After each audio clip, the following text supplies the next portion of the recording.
Hello everyone, welcome to video lecture series of Computer Organization and Architecture, and today's topic is Reverse Polish Notation, usually written as RPN. Let us begin. In the last video, I have discussed about the stack organization. There were various advantages of stack because stack organization, it is very effective whenever there is a requirement to evaluate the arithmetical expressions.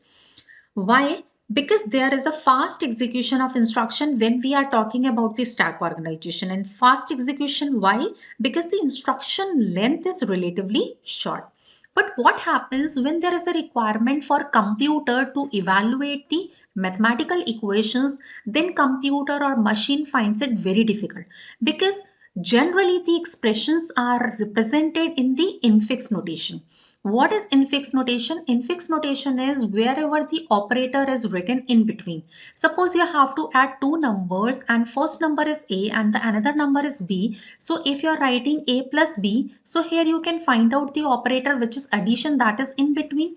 So this notation is infix notation. If you have to multiply two numbers A into B and you are writing A into B, so again here the operator which is the multiplication, that is in between. So this is the infix notation.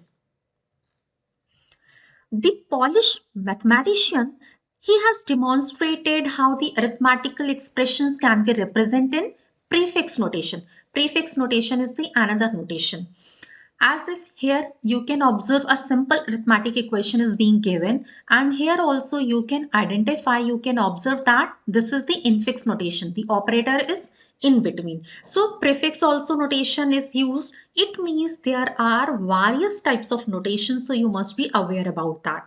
So in general, three types of notations are there. One is infix notation, about which you are aware with, means where the operator is in between. Second is prefix notation, and the third is the postfix notation. So now let us discuss about the prefix and postfix notations. Prefix notation or Polish notation. Based on the name of the mathematician, its name has been given as a Polish notation.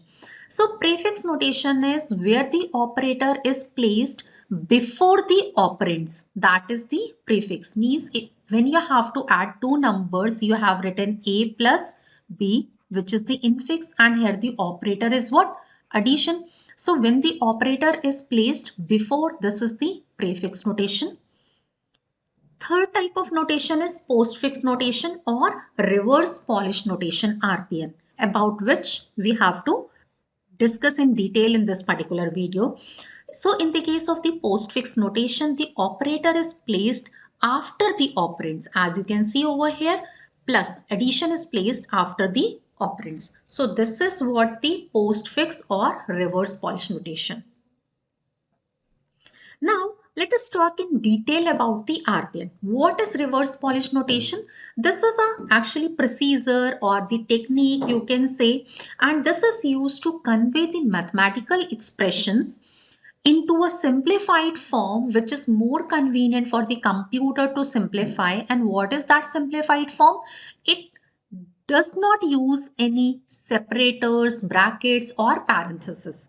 Means that particular expression in which all the separators, brackets, parentheses has been removed, that is in the reverse Polish notation.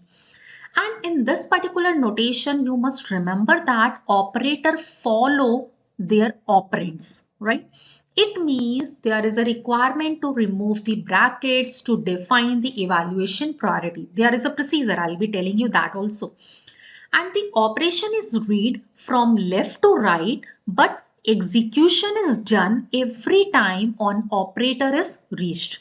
Means when you have to write down the equation, you have to start from left and you have to move towards the right. And this particular type of notation, which is the reverse Polish notation, that is most suitable for the computers, calculators, because there are a few characters only which is required to track, and few operations are there which is to be executed. And reverse Polish notation is known as a postfix notation, as I've told you earlier also. Here you can see a simple arithmetic equation is being written: A into B plus C into D. right? So when you have to represent it into the reverse Polish notation RPN form, you can see first A into B. So what do you have written?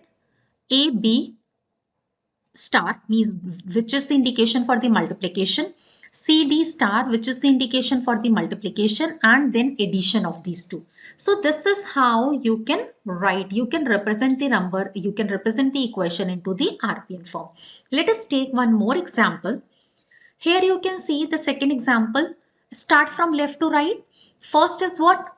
In the bracket itself you can see A plus B. So what do you have written? AB plus. Then you can see multiplication with a larger term, and in this particular case you can observe which is the first operation to be required?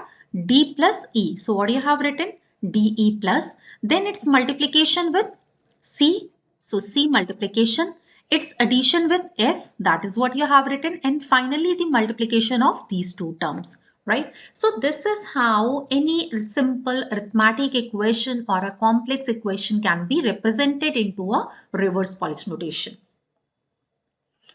It means what we have discussed, RPN, it is a way or a procedure of expressing arithmetic equations by avoiding the use of brackets, parentheses, and define the priorities for evaluation of operators. This is one more example, 3 into 4. So 3, 4, then star, 5, 6, it's multiplication and addition of these two.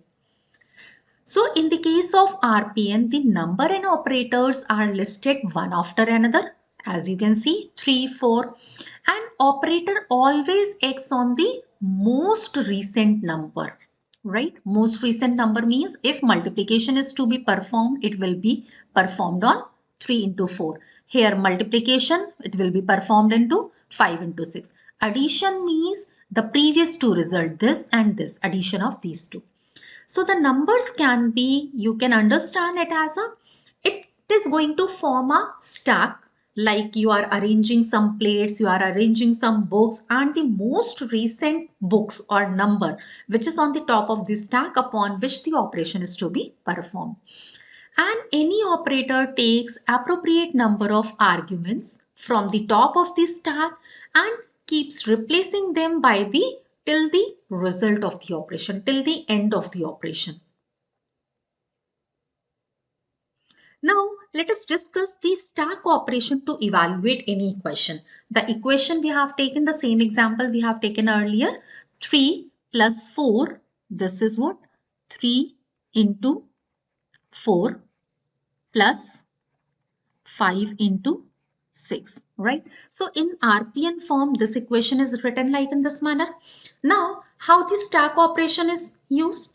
See, you can see over here, stack is, there are some particular memory locations where the number can be stored. So first number 3 can be stored on the top of the stack. As you can see at step number 1, 3 is stored.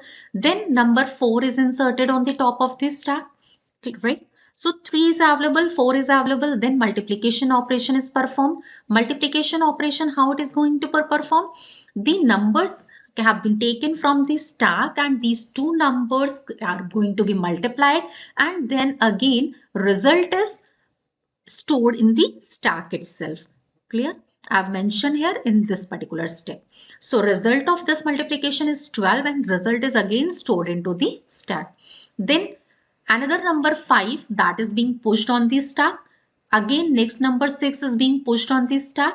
Now again multiplication operation is being performed. So the most recent number, which is 6 and 5, the multiplication is being performed, means the top two numbers from the stack have been taken out. Multiplication is being performed and then the result is again saved or put back on the stack. So now it holds the result, which is the multiplication of 6 into 5, which is 30. And now at the last step, you can see addition is performed. Say addition of these two numbers. Again, the process is same. These two numbers would be taken off from the stack.